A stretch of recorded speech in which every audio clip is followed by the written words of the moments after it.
was there any formula that either of you were using to kind of say that this is really working and the benefits outweigh the costs? So um, we've looked at a few metrics, and there's a whole discussion in the InnerSource Commons around metrics that comes up from time to time.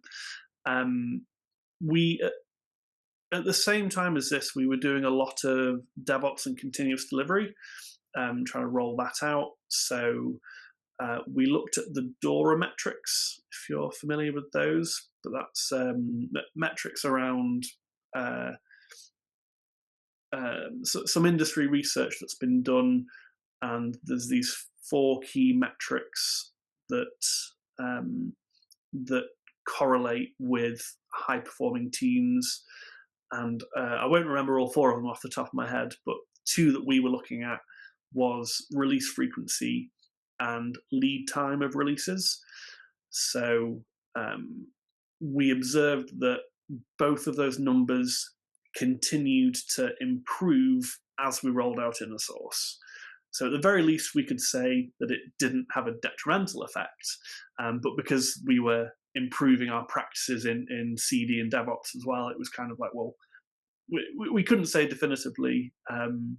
We couldn't say definitively that InnerSource was the or one of the key drivers between those improvements.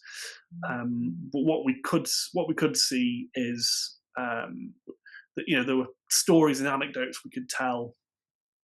There was one example where we wanted to implement thumbnail scrubbing. So when you're seeking through video, you get the little pictures showing which bit of the video you're seeking to, and that was a feature that we were missing for a long time. And it was an InnerSource cross-team collaboration that actually unlocked that. There was some kind of technical limitations of our platform that was holding us back, and there was 2 different teams that needed to work in harmony to deliver that feature.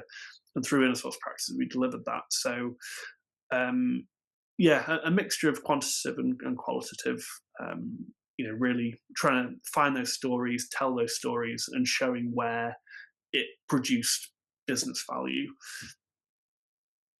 I think this is very helpful that you talk about this, because in my experience, metrics are always hard, and finding the ones that give information, but then not being kind of blindly driven by them is more of an art than science. And I don't know if it's ever going to change, but any tips and tricks I think people will really appreciate.